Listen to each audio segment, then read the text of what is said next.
Here at PAX Australia 2016, I'm joined by the art director at Arcane Studios, Sébastien Mitton. Sébastien, thank you so much for your time. Yeah, thank you for being here. That's cool. Dishonored 2 is coming out later this month. What were you wanting to really show players that was different to what was present in Dishonored 1?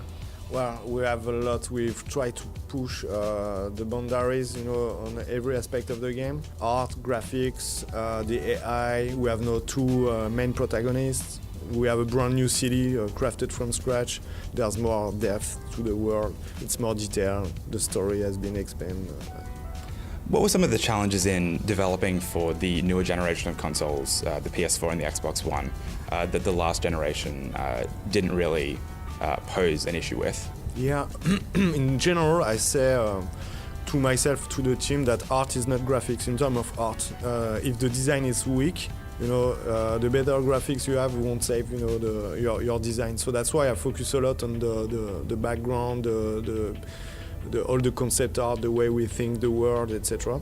But this time, that's true that it allowed us to push, a lot the graphics, and we've crafted our own engine, by the way. So we were on Unreal 3 for Dishonored 1. We have now the Void engine, which is based on It Take 5, and it allows us to create like a whole city. It's not a mad painting; it's a real city in 3D, and it gives the sense of an open world. So we don't focus on graphics, only on technology. We try to push everything to something really great. Working at Arcane for quite a while, I mean, Arcane was, it became part of what Bethesda was in charge of in 2010, shortly after Dishonored 1 was released. What was was there any sort of shift in the way that Arcane develops games or in the resources put into developing games? How has that changed after being able to use some of Bethesda's resources? In fact, this is not the true story. The true story is that they approached us. At some point we were like one of the best, first-person action game maker, and we had contact with them. And Todd Vaughn, which is one of the oldest producer at Bethesda, said, "This studio, we should do something with them because of that." And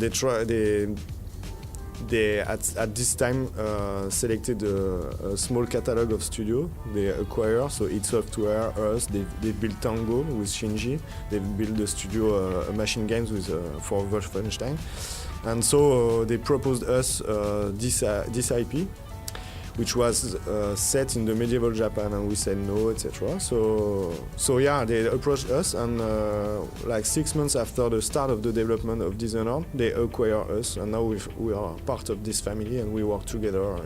It's really cool to work with Bethesda because they let us the freedom. It's based on trust between us, so that's nice to work here. Lastly, what are some of the highlights or some of the more interesting points that you've seen walking around here at PAX Australia 2016 that you've seen that maybe caught you by surprise? Well, I haven't had that time to test, so I did a tour, but I've noticed a lot of VR stuff. Some are student projects, so I think later today I will try to put my hands on them, because I've seen some really cool, small projects, but that have a strong personality. So I've spent some time looking at people. I didn't have time to do the queue. I think that VR is emerging, and this will be a new way to create games. It won't replace the old way, like to do AAA, but I think developers, publishers will adapt to this new media. It's like the console game at some point, or mobile phone, but that's cool. Thank you so much for your time, Sébastien. Yeah, thank you for your time too.